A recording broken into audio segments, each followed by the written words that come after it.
Good afternoon, I think it is now. Yep.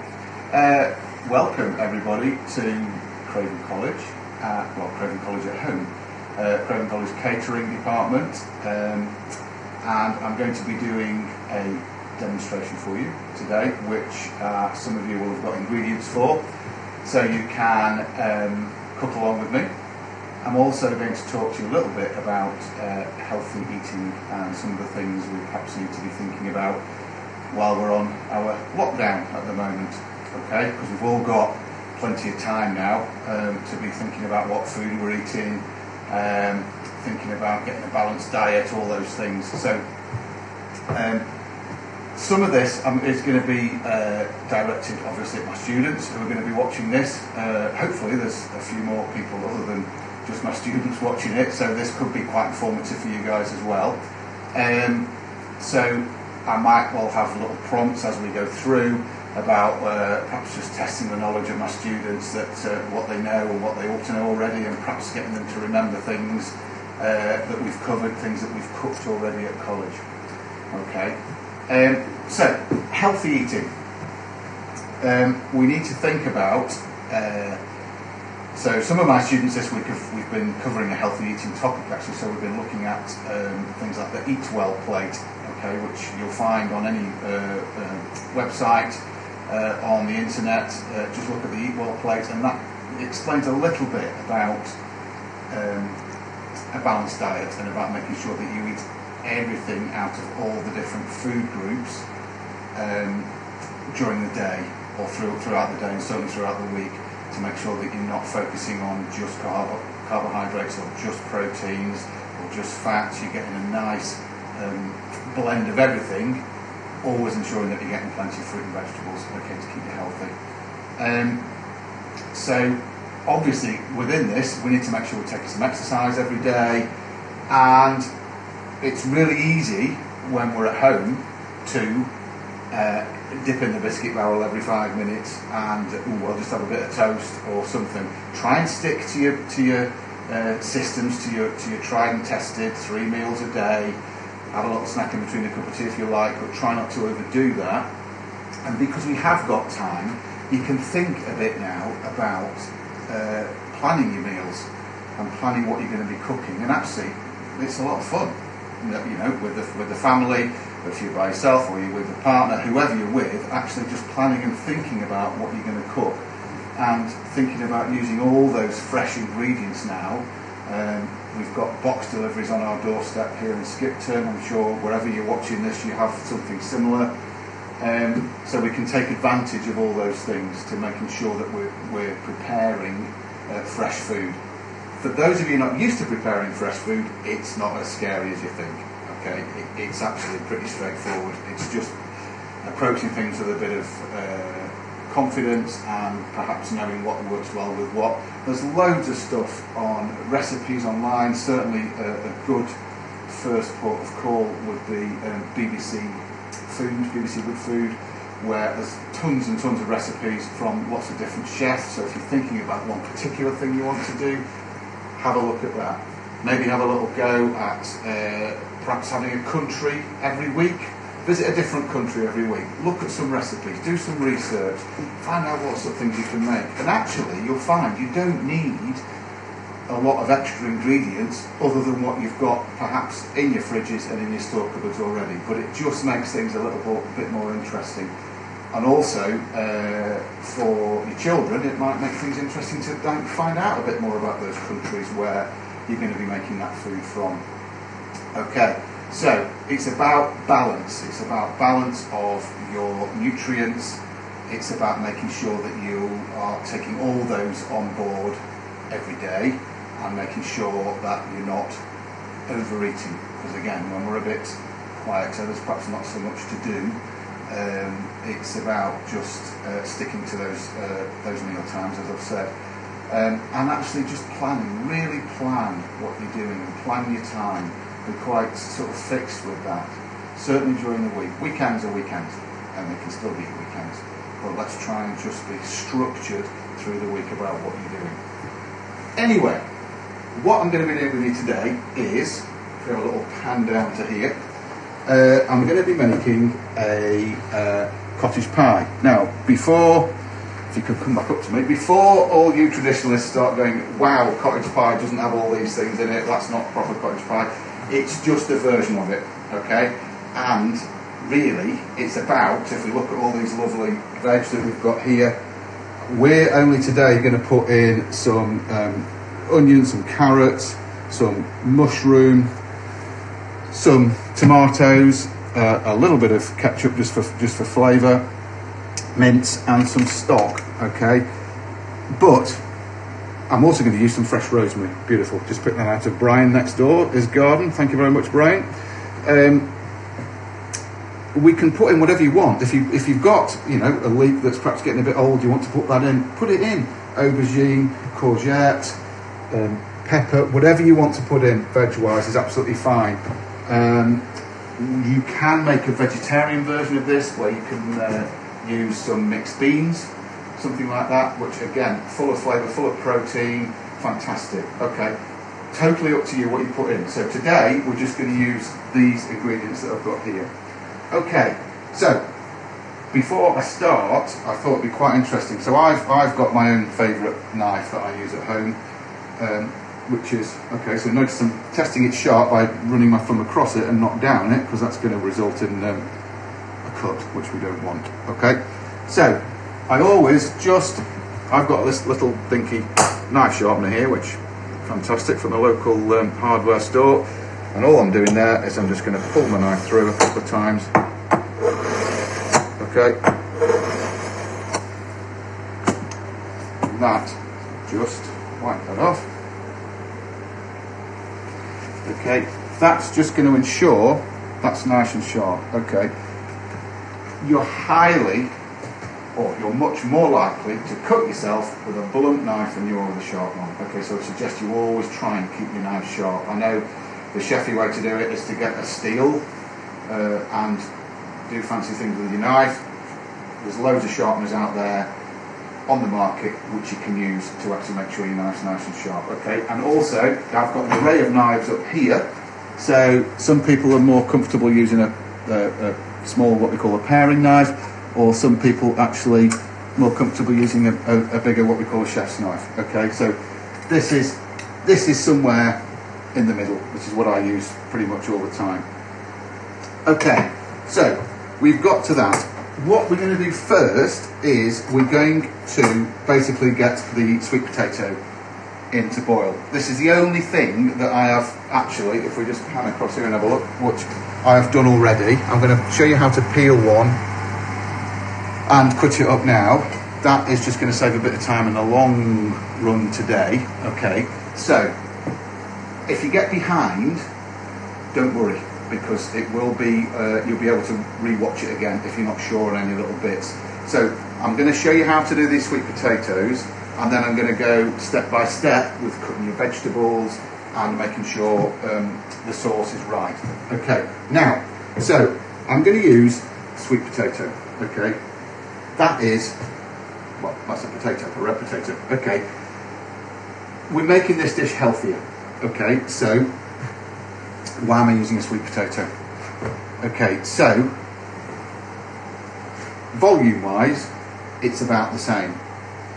Weight-wise, it's a lot lighter. There's a lot less of it. Okay, so because of that, it's got a lower carbohydrate content because of the weight of it, and it's going to be easier to digest. Okay, the nutritional value of potatoes and sweet potatoes is about the same. Okay, there's slightly more protein in an ordinary potato, slightly more carbohydrate in a sweet potato. What the sweet potato has masses more of is vitamin A. Okay, and this really will help to build your immune system. Okay, so it's, I mean, some people will call it a superfood. It's not that, but it is high in vitamin A, so that's going to really help you. Okay, so I am just going to take my peeler now. I have two peelers at home. My personal favourite is the speed peeler, which is this one. Other people use one like this. Okay, I prefer this one because it's easier just to peel it like this. Okay, so we're just going to peel the sweet potato. Okay, trying to go all the way around.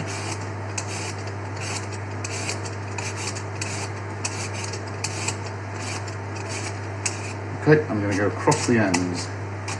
Okay, now, as all my students will know, it's very important before we start anything to have what we call mise en place. Everything's ready, which means food's all ready, equipment's all ready, everything that you need, he said, hopefully, should be here, okay? That way, I'm not going to be walking across the other side of the kitchen to go and pick things up that I need. Okay, now, included in this, we always have a little bowl or something to put all our bits in. Okay, so we're not making a mess across the kitchen. We're keeping neat and tidy all the time. We always like to try and work neat and tidy. Okay, now, a word about chopping boards, okay? So my chopping board is just resting on a little bit of kitchen roll, which I've dampened. This is just stopping it moving around, okay, on the side. Now, before all our students at Craven College start shouting about why using a wooden chopping board, Richard, okay, I use wooden chopping board at home, okay. I have some of these, which I'll just show you here, also some of these plastic mats, which I tend to use for things like raw fish or raw meat. Now, we have colour-coded chopping boards, which I'm hoping that my students now will be able to tell me what colour chopping board I should be using. I'll give you 2 seconds to think about that. It's fine to use a wooden chopping board, okay. When you look at wooden chopping boards, you'll see wooden butcher blocks in butcher shops still. Your bacteria, your food poisoning bacteria are going to need 4 things to grow. They're going to need food, they're going to need moisture, time and temperature. Okay, so if you deny any one of those, your food bacteria are not going to grow, your poisoning bacteria. Okay, so we always make sure that when I finish using any chopping board that we scrub it, okay, and we let it dry thoroughly before we put it back on the rack again. Okay, that means there's no food for the bacteria to eat, and also there's no moisture. Okay, those are the 2 key things. Okay, the other one, obviously, we've talked about is time. Food poisoning bacteria need time to multiply, and also they need to be in the right temperature, which is why we have fridges. Okay, because if your food is between 5 and 63 degrees centigrade, that's what we call the danger zone. That is where the food poisoning bacteria are going to multiply the most. Okay, right. Have we decided what colour chopping board I should be using? Yeah, it should be a brown one for vegetables. Okay, so, and all my students also, you should be thinking about what other chopping boards we might use for different kinds of foods, for cooked meat, for raw fish, all those kinds of things. So have a little think to yourselves while I'm doing this. Okay, right, all I'm going to do now, so I've peeled this, so I'm just going to cut it up. Okay, now we're going to have a little look. I'm hoping somebody's going to tell me what method I'm using to cook that as well. Okay, let you think about that for a second as well. That was one method, and the other method is this method. Okay, so the first method was the bridge. Okay, we've got a nice firm grip on what we're doing. It's nice and flat on the chopping board, it's not going to move. Okay, nice, not going to wobble about, and I'm going to cut it. And the next method I'm using is the claw, where I'm using my hand as a claw. My thumb here is right out of the way, okay, and I've got my fingers bent over. So in effect, the knife is going to slide up and down, if you can see that, the knuckle of my finger. Okay, so my fingers are out of the way, okay. Practice is the way we need to do this. Bridge, bridge, bridge. Okay, so I'm just going to put these into a pan over here. Just going to pop those. Now we've just got some lightly salted water in there, and then we're going to set them off. As I've set these off over here. Okay, now how am I testing whether those are done? I'm just going to put my knife in, and my knife's going to come straight back out. Now, these are going to cook much quicker than a regular potato. Probably around about 30-35 minutes, I would think. Okay, now, potatoes, sweet potatoes, on and going. So that's our topping, okay? The next thing we need to think about is to brown our mince, okay? I'm going to do this for a couple of reasons, okay? I'm going to put it in the pan separately because I want to take, if there's, I just got this mince from our local butcher yesterday. Now, you can get lower fat mince if you like. This will probably be full fat mince, we'll see when I start to cook it. When that fat renders out, that's what we want to do. We don't want all that fat in the dish, okay? So I'm just going to put this straight into the pan, okay? Turn the heat on. Now, you'll notice I'm not putting any extra fat in there, okay? There's plenty of fat in that mince, okay? So I want that to be just cooking away nice and gently, and I'm going to break it up to make sure there's no lumps of mince, alright, in that. That's what I want, okay? So when that pan heats up in just a minute, that's going to start just frying away, and we're just going to cook it just until it's browned and it's all broken up into small pieces. I don't want big lumps in my finished pie, okay? I'm then going to reserve that on one side, and we're going to do the vegetables. Okay, so while that's doing that, I'll keep jumping back, which you guys can as well if you're cooking along, every now and then, and just give it a stir, just break it up a little bit with your spoon. Okay, now I'm going to start on my vegetables. So my onion first. Okay, so we've got a root and we've got a top.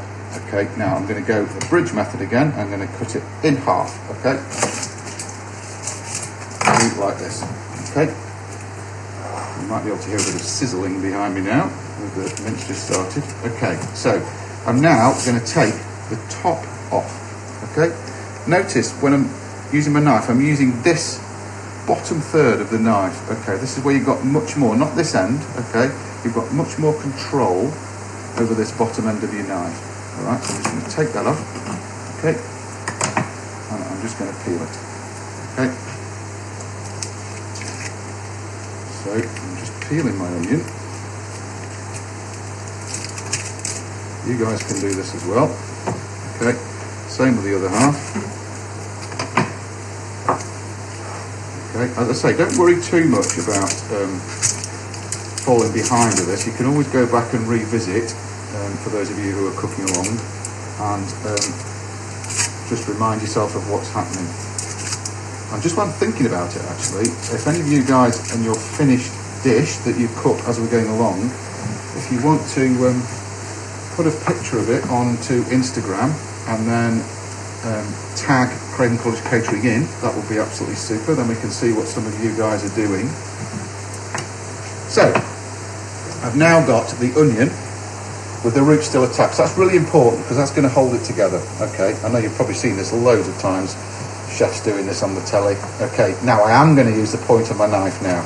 Okay, because I want to go down to the bottom, but not all the way through to the back of the onion. So that's hitting the chopping board, but it's keeping it together.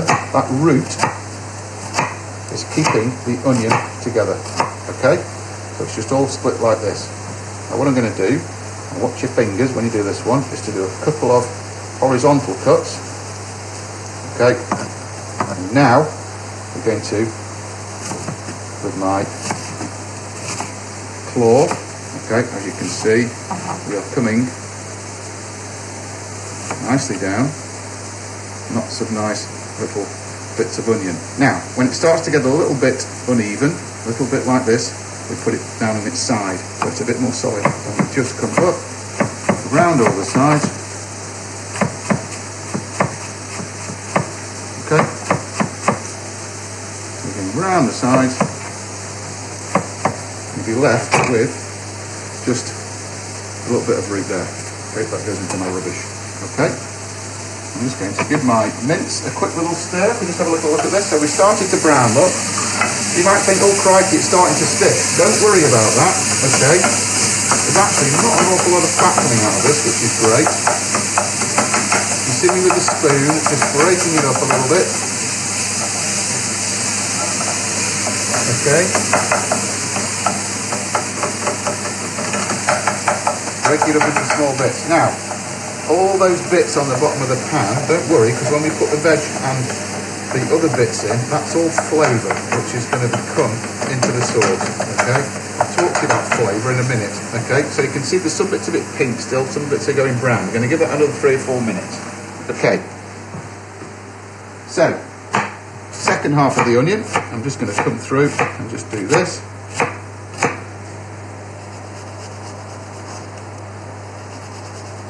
Okay, and I'm going to chop it down again.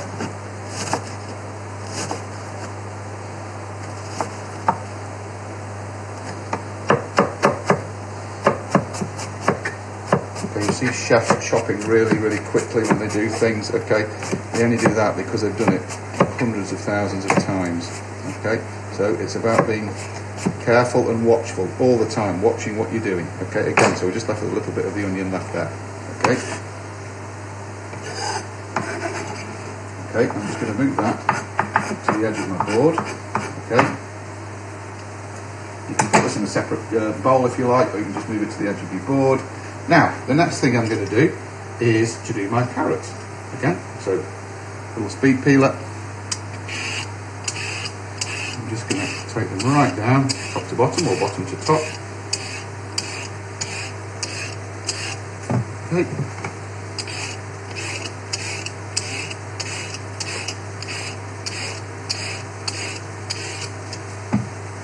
What I didn't say actually before I started is that I obviously washed my hands thoroughly before I started doing any food preparation. This is vital at any time, but particularly now. I'm just going to take the ends off, okay, ends of the carrots off,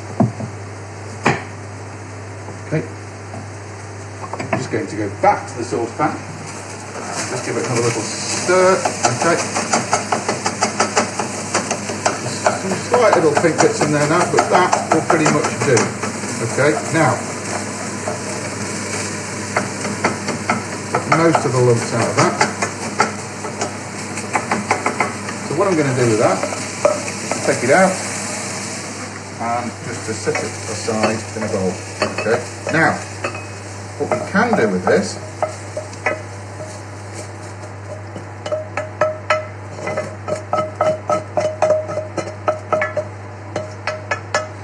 okay, make sure this heat's on nice and low now. What we can do to start to deglaze some of this off is I'm going to pop just a little bit of water in the bottom of there. Okay, you don't need fat to actually cook things like your vegetables in there. I'm going to put a little bit of water in there just to help some of this off the bottom of the pan. Okay, and now I'm going to actually add my onions to this. Okay, so those can be softening up as we're starting along now. Okay, so give those a little stir, and those can now be starting to soften up. You can hear that catching just on the bottom, and all that nice flavour off. Okay, so let that just cook away gently with your onions in there while we're doing the carrots. Okay, so now my carrots. What I want to do is to make these into, because obviously carrots are a hard vegetable, okay, so we need to make sure we cut these quite small so they cook quite quickly. Okay, so I'm going to go in half, again using my bridge. Okay, so we've got in half one way and in half the other way, and then I'm going to go in half again, and then I'm going to make. So look at my claw again when we're doing the carrot. So it's about thinking about while we're cooking this. When you're making a dish healthier, it's thinking about every step that you do. What could I do? Okay, so we're using sweet potatoes.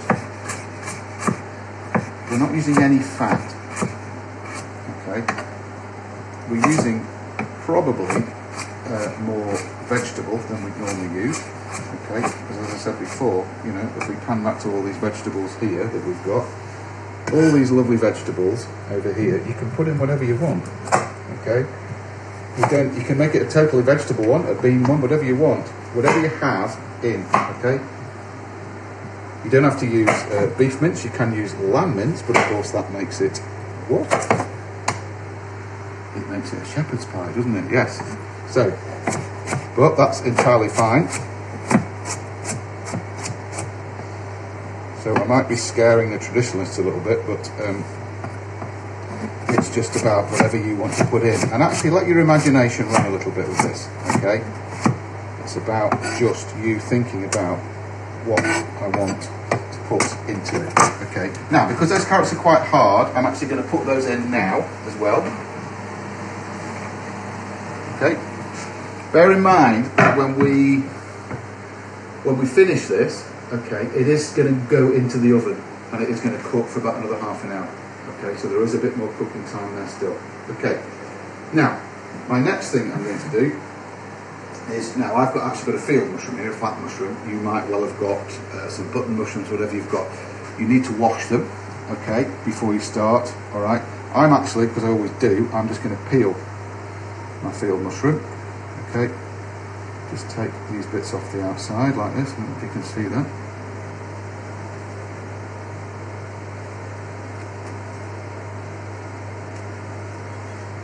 Okay, also while I'm doing this, for those of you who are interested, I know there might be a couple of schools watching this maybe, we are taking applications now for our courses in September, and if you're interested, please do give us a ring. Various different levels of courses we can offer at Craven College in Catering, so give us a ring, come and have a look, see what we do, we'll show you around, come and have a taster, any of those things, absolutely fine. Just get in touch with us and we will sort that out for you. Okay, so I've got my mushroom. Now, again, I'm just going to cut it in half, and I'm just going to... Slicing mushrooms is one of the joyful things in life because they're soft and easy to do. Okay, obviously what we know about mushrooms is they're mostly made of water, so they're going to disintegrate to not a lot. Okay, so those are going to go in a minute. You just pan across to the pan again. I'm just going to turn the heat up a little bit on this.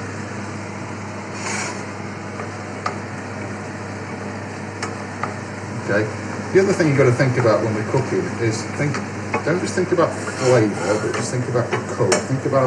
Think about how it's going to look. The finished dish is going to look. So think about the colours that you're using when you're in there. So obviously we've got some bright orange in there. Over here, if we use these, we're going to have greens of courgette, we're going to have lovely red peppers, and whatever it is you want to do. Okay, now, you can use whatever herbs you want in this. Okay, I happen to have some French rosemary, some fresh rosemary, because our friend Brian next door has it. Thank you, Brian. I'm also going to use, I think, a little bit of thyme in this. Whatever you like. Whatever you like to use, whatever flavours you like, just think about works well with what you're using. Okay, so anything like that, thyme or rosemary will work with this. Okay, rosemary, stick. Okay, I have given it a quick rinse, a quick wash under the tap already. Okay, now when you're taking rosemary off the stick, okay, we're just holding the stick and we're literally just going to pull against the grain. Okay, now I don't want all this rosemary, I just want some of it. Okay, so we've pulled against the grain. Okay, so we've just literally stripped it off the stick. Okay, like that. What I'm going to do with this is to finely chop it, because rosemary won't break down. Okay, the smell of that is delicious. Okay, rosemary won't break down. Okay, so we need to cut it nice and small. So I'm doing my claw. Okay, another method of doing this. I can hear my students saying to me, the other method of doing this, yep, is to hold the end of your knife, a little chopping motion like this, or a flat palm. Okay. The students will be able to tell you why we have a flat palm on here, I have absolutely no doubt. Okay, if we have a bunch like this, and my knife slips, I'm going to cut my hand. Okay, so I'm going to need to have that. It's all about control at all times, okay, when we're doing this.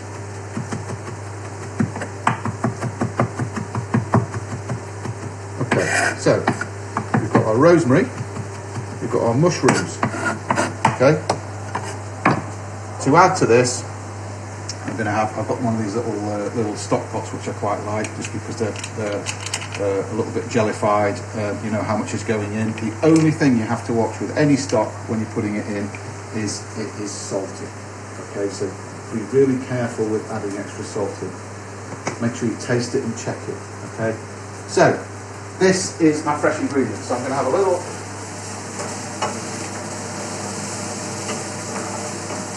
cook around here.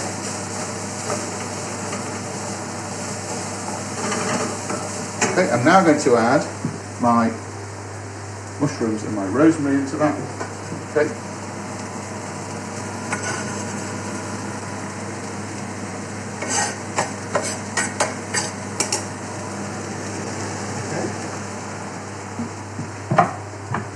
So that is mushrooms and rosemary.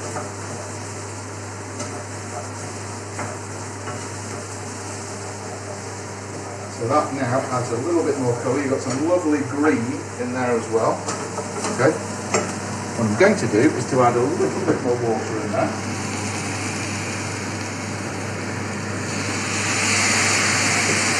You can hear that big up now.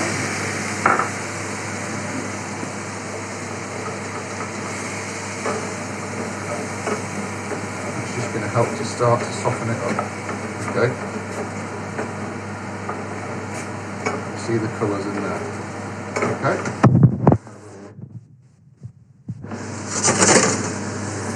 Now at this point, if you want, you can put a lid on this, okay, which will help because the heat's obviously coming from the bottom and it's producing steam, so your heat's all around this. That will help to speed up that cooking process, okay. If you want to pop a lid on it, pop a lid on it, okay. And then we'll leave that a few minutes, okay, just to cook those vegetables a little bit more before we add our chopped tomatoes and our stock we've talked about now. I was also going to put a couple of tablespoons of ketchup. I like putting that in because it adds a hint of sweetness to it, okay. And also, which I've done here, when you're reaching the edge, because I like tomato ketchup, so we have normally a few bottles knocking about at the end. I like to save them and just put a little bit of water at the bottom, and that will just use up any extra ketchup that is in that bottle and just give a little bit more liquid. So it's a really good way of using up just the ends, basically. Okay? So we're just having a little look at this. So hopefully, if you are cooking along with this, you've all got to this point now. I don't like it when Jamie Oliver does this bit on the telly when he says, "Oh, you can smell this," but you really can smell this. Smell the fresh rosemary coming off there. I'm going to add a little bit of thyme in there as well. Okay. Again, just store cupboard things. You're just keeping them in there. So there's a few little herbs just up here which we have in. I'm not going to put any in today, but my other secret ingredient, which I used using quite a lot of stuff, is this smoked paprika, which gives a lovely depth of flavour when you're making tomato-y based dishes. Okay, so now that's nice and aromatic, smelling beautiful. Okay, at this point, I'm going to add back in my mince. Okay.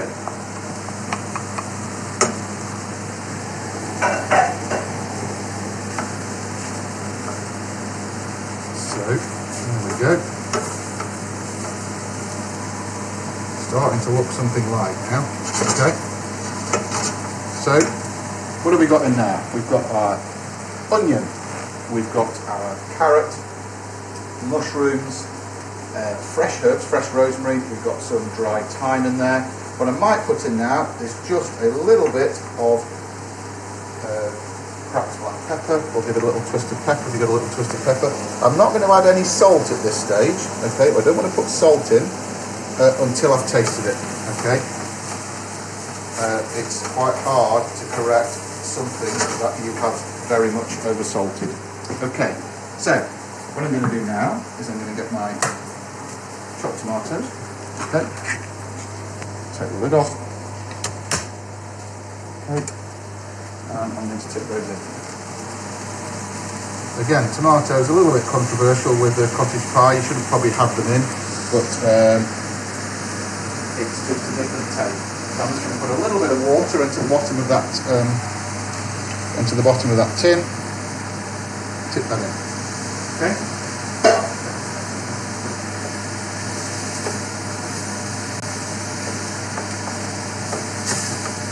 So, vegetables, no fat in the mince, sweet potatoes, it's all good and healthy. Now, two last things I'm going to add. One is my stock pot. Okay, so these little things just have a little lift up like this, and it's quite jellified. Tip that in. Okay. And then I'm just going to add my end of ketchup bottle. Now, that can be washed and recycled. Okay, so that's all in there. Now we just need that to cook out for 5 minutes or so, because don't forget the mince is already cooked. Okay, so we're just kind of warming that through and making sure we're getting a little bit more softness to our vegetables. Okay, now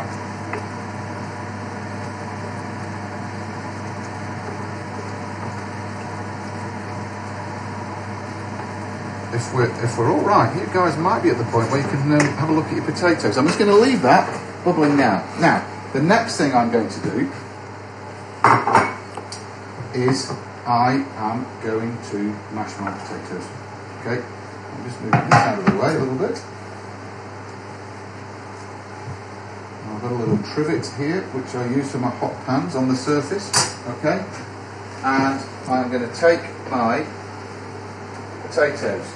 Okay, now with your potatoes you can either use a colander or use the lid. I'm actually just going to use the lid today.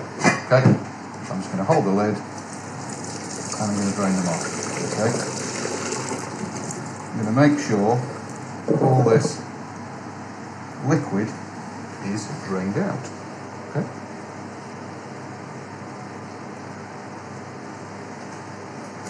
Give it a little shake. Use a little bit more liquid there. My potato just escaped. Okay.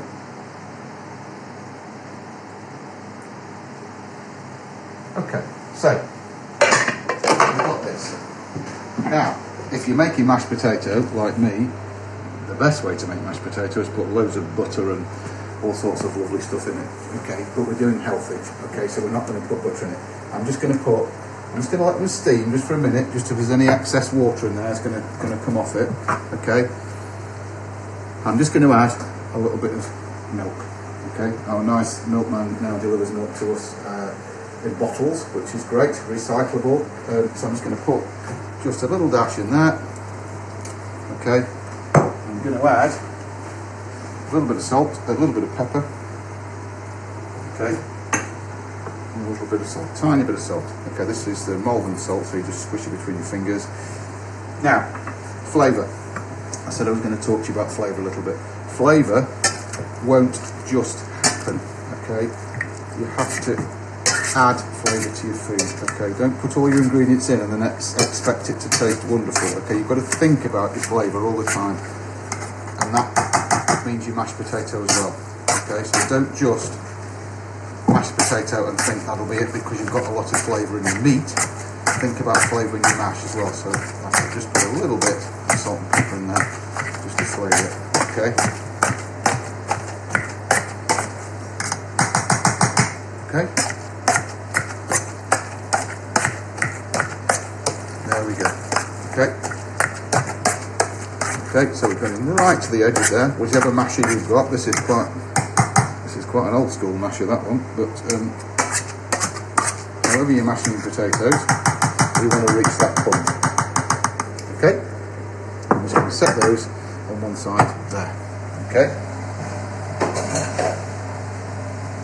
So,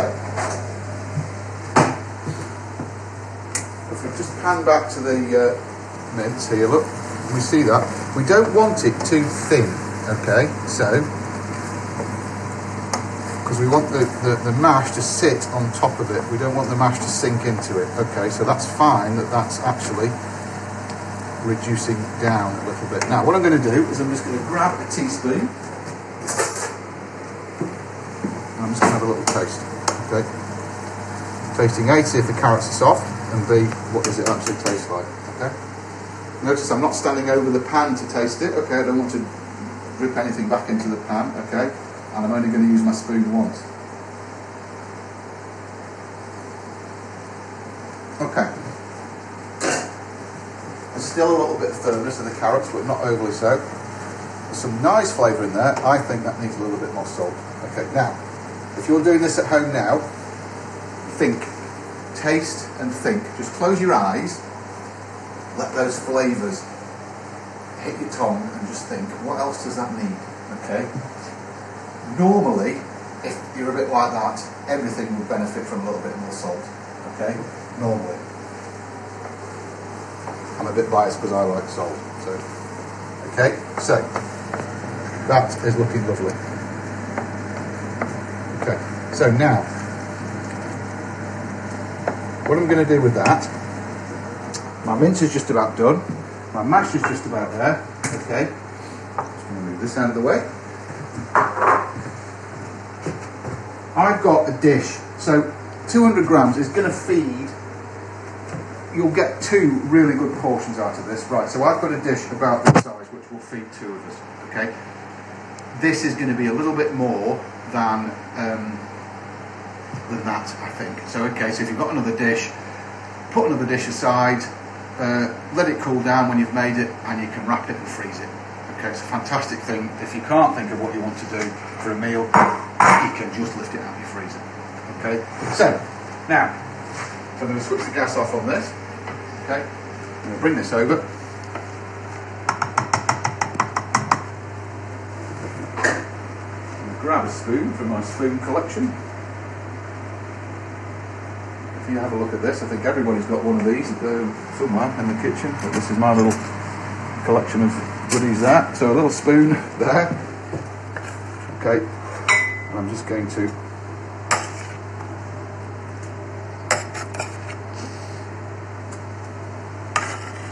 put, be quite generous with this. Okay, see, actually there's not a huge amount left in there. I think what I'm going to do is to get all this into here. A very generous cottage pie. Okay, now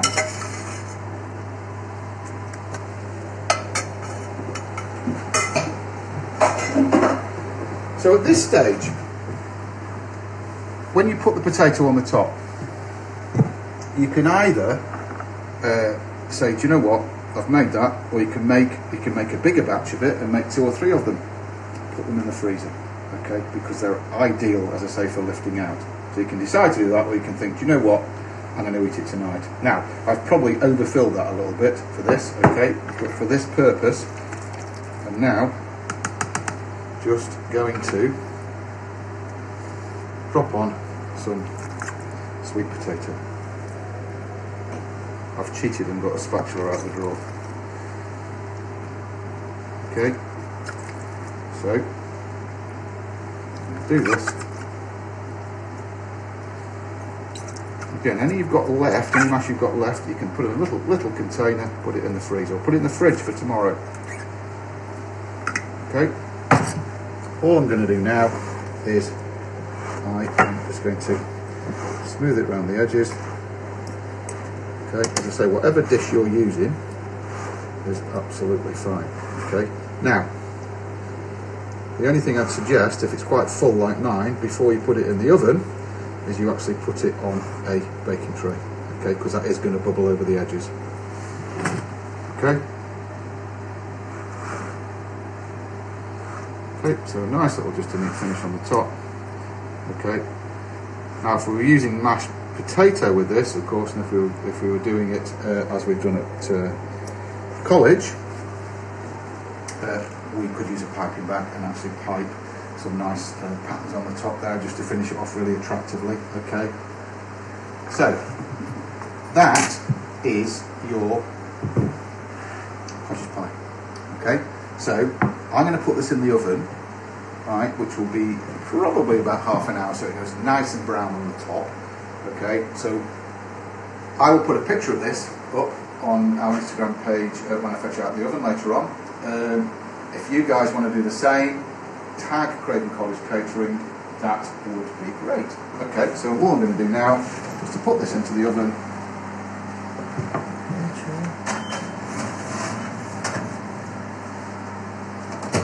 Okay, you'll note I haven't put it on a tray because I didn't want to go clattering back in the cupboard for one. I will put one on when we finish this live stream. Okay, that is it. So, if you have any questions, you can actually, you can type them in and we can have a look at them. We'll stay live for another 2 or 3 minutes now. If anybody's got any questions they want to ask, sort of coming through now. My students, I hope you're all going to try this, guys, if you haven't already, at home, and let's try experimenting. Let's have a little look about what else we can do, and think about how you can make those dishes that you really like. Think about how you can make them healthier.